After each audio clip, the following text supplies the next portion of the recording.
Hey guys, Luke with Logical Lacrosse here, and welcome to part 2 of my Week 5 review. As all of my reviews, be sure to check in the description below this video to see if I'm covering the game you want in this episode. If it's not in this episode, then do not worry, it'll be in one of the others, because I'm covering all the D1 games that occurred this week. But let's get into this. So, first game for part 2, a bit of a shocker to be honest, at least for me, was Dartmouth beating Wagner on the road 11-4.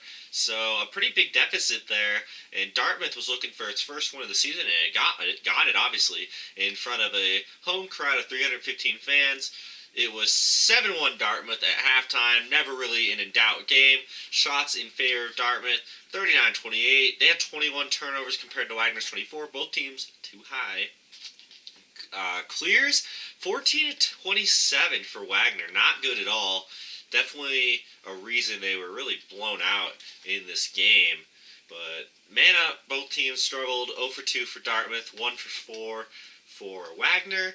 But my players of the game, for Dartmouth, I got Ben Martin. He had 3 goals, 1 assist. And for Wagner, I got Matt Sepik with 10 saves. But good win for Dartmouth. Congrats on their first win of the year. And that's a tough loss for Wagner. But yeah, they're just going to have to keep moving on. So Lafayette had been on a bit of a winning streak, and Army was looking to rebound after their loss to Syracuse on the road, and Army rebounded. They win this matchup, hosting Lafayette 12-5 in front of a home crowd of 609 fans. But the reason Army really won this game was they came out of halftime and won the third quarter 5-0. It was 5-4 at half, but shots favored Army 51-30. They had 21 turnovers compared to Lafayette's 19. Ground balls, Army won 48-33. Man-ups, 1 for 6 for Lafayette. That's a lot of penalties, by the way, on Army. They're usually really disciplined, so that's a lot. But man-down defense definitely stepped up for the penalties, and Army was 1 for 2, so 50%.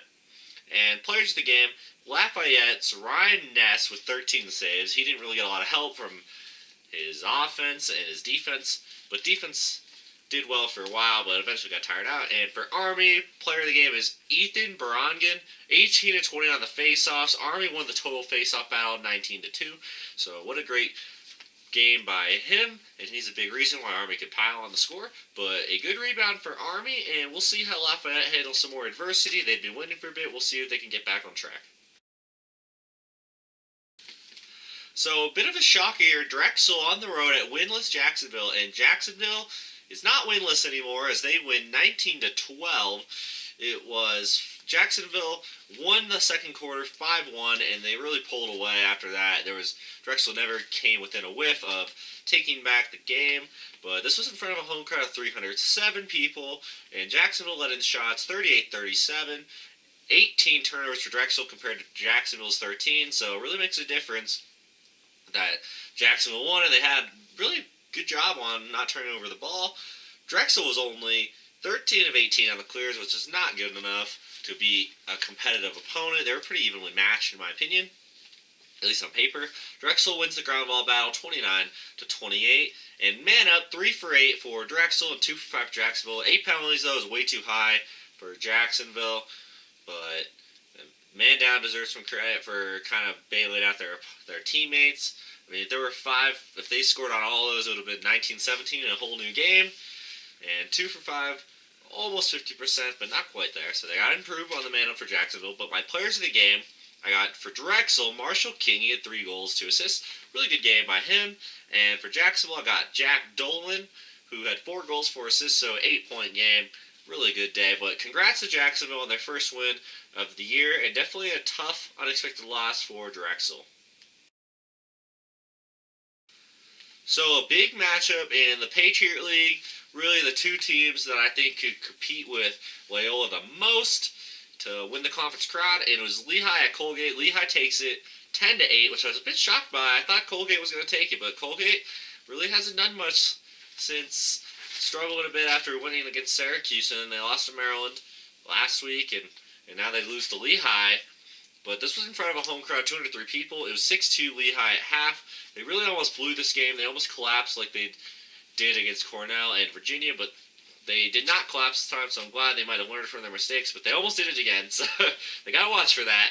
But shots in favor of Lehigh, 37-32. Good on turnovers for both teams, 15 for Lehigh, 14 for Colgate. Ground balls, Lehigh dominated, 31-10. Face-offs, Lehigh dominated, 17-3. Man up, Lehigh 0 for 1, and Colgate 1 for 3. Colgate, if they would have converted on those other two man-ups, they would have tied the game. In overtime, who knows what happened. So, man up, one of the most important factors of the game. But Lehigh player of the game was Connor Gaffney. I mentioned the face-offs. He was 17 of 20. Really good day. Really can't be much better. And he made a big difference. For Colgate, Connor Mullen, he had 16 saves. Really a reason this game was so close. Really, Lehigh probably should have scored a couple more times, but Mullins really robbed him.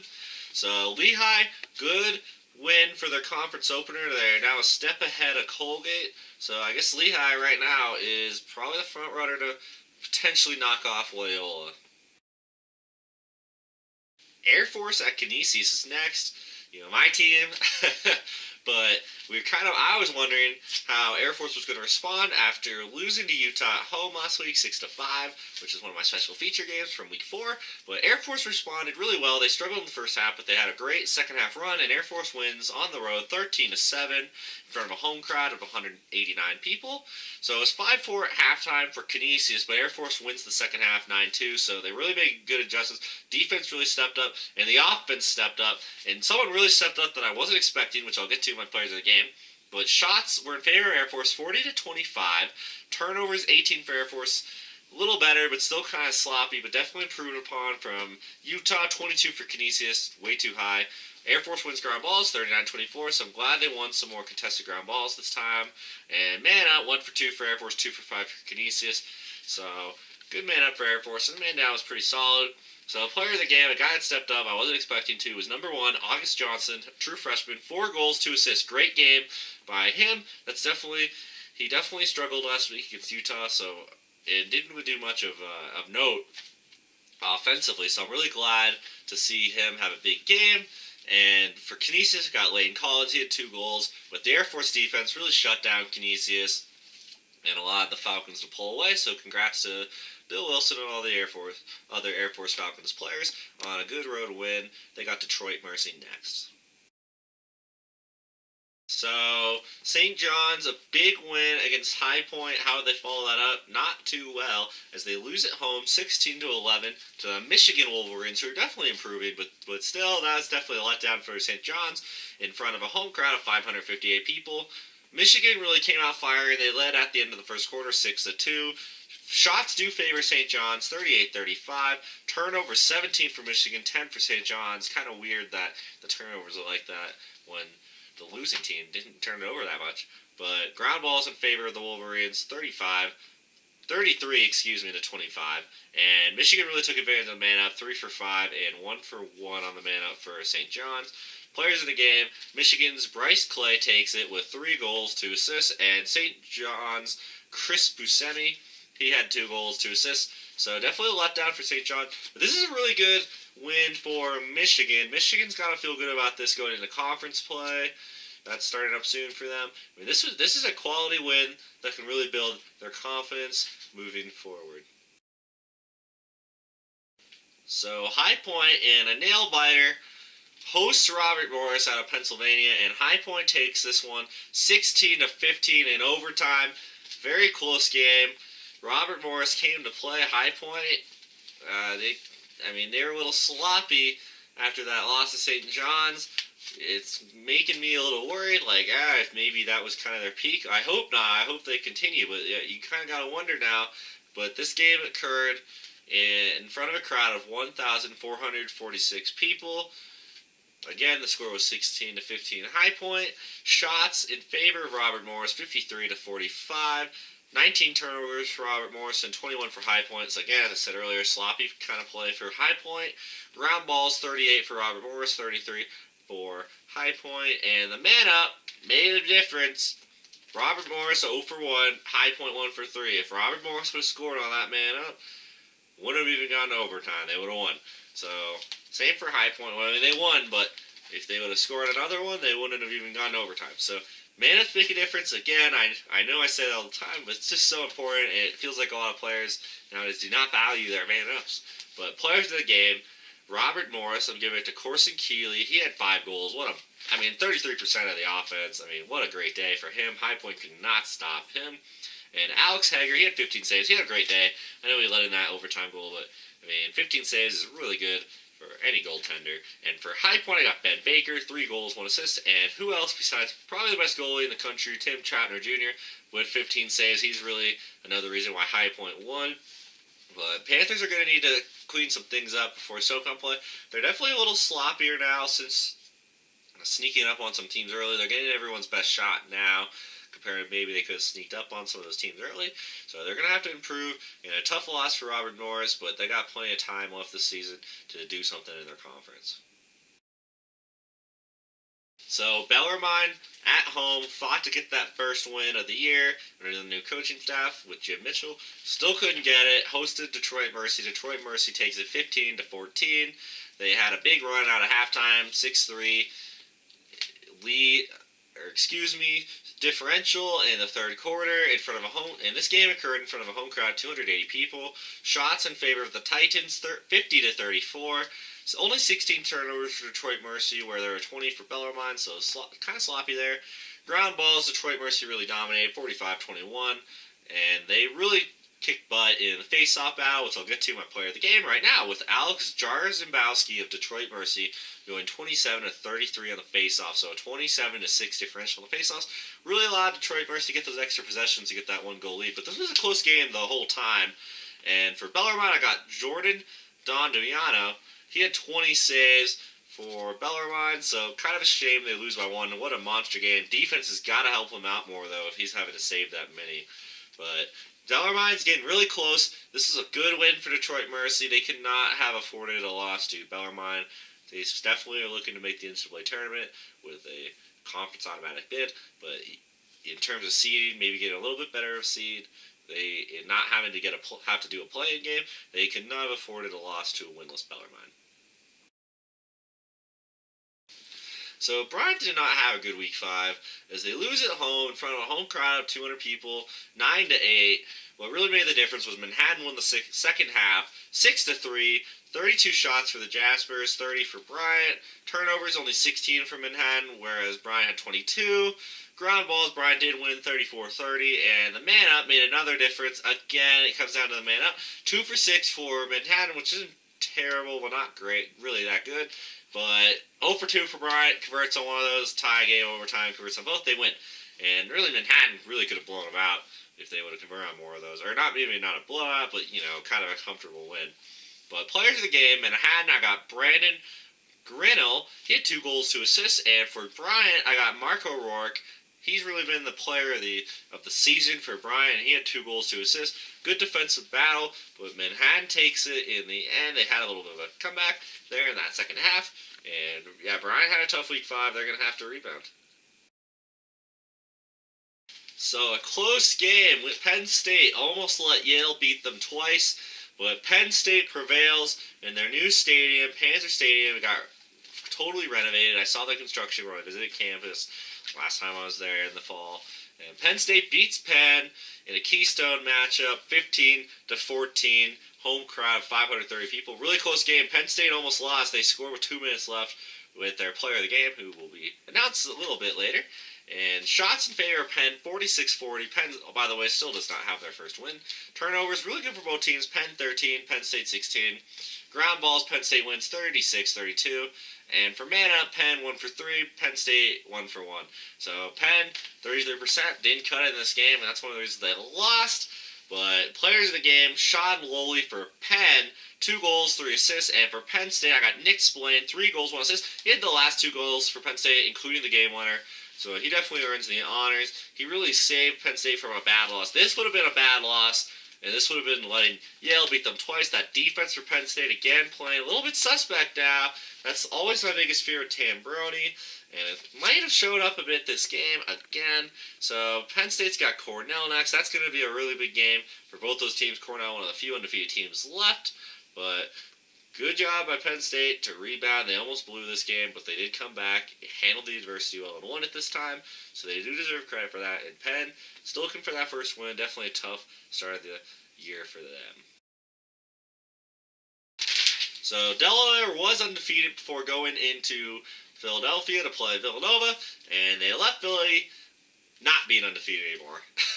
Villanova takes it 17-9, really not a close game. Villanova blew out of halftime when there was still some hope for Delaware with a 6-1 third quarter differential in front of this all happened in front of a home crowd of 437 people. Shots in favor of Villanova, 52-30. Turnovers good for both teams, 13 for Delaware. They are well disciplined, and 16 for Villanova. Villanova wins the ground balls, 39-16. Face-offs, Villanova really takes advantage of, 27-3. And the man up, 0 for 1 for Delaware, 3 for 7 for Villanova. So, yeah, Delaware really just was not competitive in this matchup. They did not have the depth to compete with Villanova. That really kind of sums up this game. I don't think Delaware's a bad team because they lost, and they only had one loss. But Villanova was just clearly superior. I don't think there's too much Delaware's got to clean up. It was just a talent gap in this matchup. But my players of the game, Delaware's Dean DeSimone, he had a hat trick. And Villanova, I got Matt Campbell, he had 6 goals. You got to go on the list. We have a sock trick. And I also got Dan Fisher, 13-15 on faceoffs with 1 goal. They used 2 faceoff guys. They both did well, clearly. But I gave the nod to Fisher because he had a goal as well. But good win for Villanova. Delaware, don't feel bad. It's only your first loss of the year. They got plenty of season left. They can definitely compete to win their conference. So Mercer at home, really kind of having a nightmare season, sad to say. They lose again, hosting Cleveland State. Cleveland State takes a 12-8 in front of a home crowd of 112. Attendance kind of dwindling a bit, but thank you to those people that showed up and helping to grow the game in Georgia. Cleveland State really took advantage of this game in the second quarter when they won the second quarter 5-2. Really allowed them to pull ahead of the Bears. Shots in favor of the Vikings, 49-29.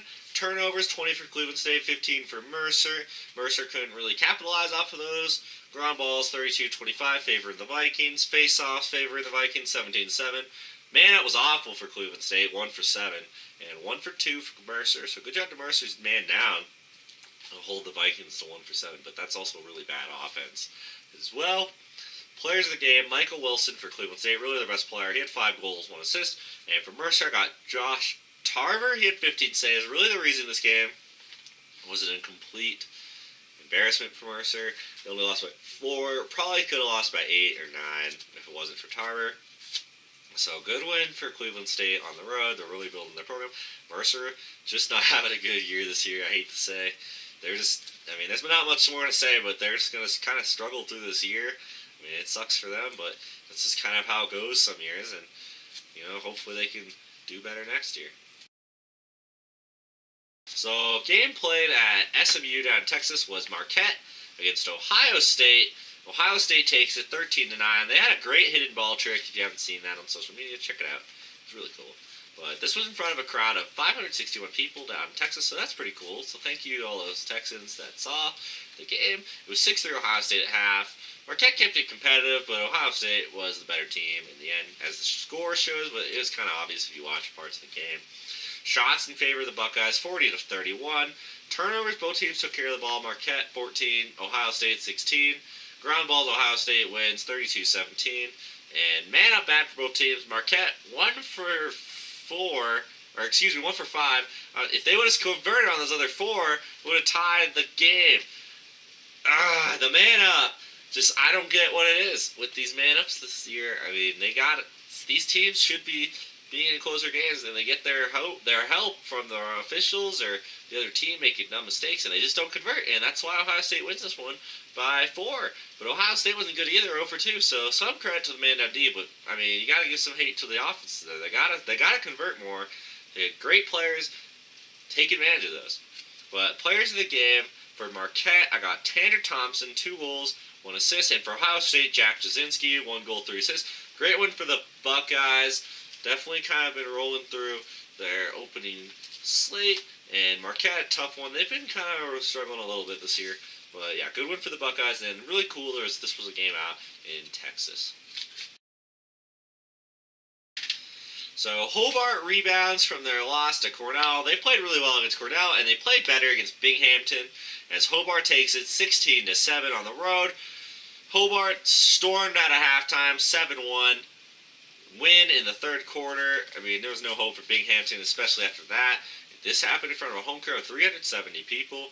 Shots in favor of Hobart, 66-39. They just nuked to the poor goalie. I mean, that's really what Hobart's known for is their offense. Defense played better. I said defense has got improved. They played really well this game. I mean, 16-7, great. You held them to single digits. If Hobart keeps doing that, they're serious enough to win their conference, or at least compete for the conference crown. But turnovers, Hobart did better. 18 turnovers for them, 16 for Binghamton. Binghamton was only 24-31 on their clears. Really bad. Credit to Hobart's ride, but come on, 24-31 is not nearly good enough for a team that wants to be competitive at the Division I level. Ground balls, Hobart wins 37-32. Man ups, 3 for 7 for Hobart, 1 for 2 for Binghamton. Binghamton, 50%. Can't hate on for that. And Hobart, 3 for 7. Little, you want one more, but, I mean, they won 16-7, so I'll give them a break. Player of the game, Chris Aslanian for Hobart, 2 goals, 4 assists, 6-point game. What a good game for him again. He's really played well this year so far. And for Binghamton, I got Kevin Carbone. He came in later as a goaltender, but he had 13 saves, so he really helped Binghamton keep the score a little more respectable. So, yeah, good rebound for Hobart. Binghamton clearly outmatched in this game. They can get some wins later on, but yeah, Hobart, they are a team to watch. Keep an eye on them as we kind of get in the a little later March and early April. So, final game for Part 2 is Sacred Heart at Providence. Really good game. Sacred Heart takes this one 17-16 in front of a home crowd of 343 people. Sacred Heart really turned it on. They only had 5 in the first half, 5 goals. But they win the second half 12-6. They just exploded. Shots in favor of Providence, 56-47. Turnovers, 19 for Sacred Heart, 23 for Providence. And Providence was only 22-30 on the clears, which really allowed Sacred Heart to come back. In the second half, you gotta be good on your clears. Those gotta be almost automatic, really, if you don't want to let teams get back, or at least really reduce the chance of them getting back. Ground balls, Providence wins 45-30. Man up, good for Sacred Heart, 2 for 3, 3 for 8 for Providence. Really close to 50%. I mean, they would have converted on 1 more of those, though, or 2 more of them, they would have won. So again, the man up really bites a team that cannot convert on the man up. Kind of like a football team that gets in the red zone and instead gets maybe a field goal, or they turn it over instead of getting a touchdown, but they start within the red zone. I mean, you got to convert off those. So same thing happened to Providence with not converting on the man ups enough. But players of the game, Sacred Heart, Joe Seguizi, 4 goals, 3 assists, 7-point game. What a great day for him. Really a big reason his team won. And for Providence, I got Brendan Kieran's, 5 goals, 3 assists. So a tough loss for Providence, great win for Sacred Heart. And, well, Providence is really going to have to rebound after this tough loss where they really kind of let this one get away in the second half. So, guys, that'll do it for Part 2 of my Week 5 Division I Lacrosse review. If you like this video, please feel free to leave a like and subscribe. I really appreciate it, and it really helps grow up the channel so more people can see my stuff. But if you want more content like this, besides my YouTube, please feel free to check out my Instagram or Twitter at the same username, logical_lacrosse. I also have a website which you can find with more content like this at www.logicallacrosse.com. But as always, thank you guys so much for watching, and have a good rest of your day.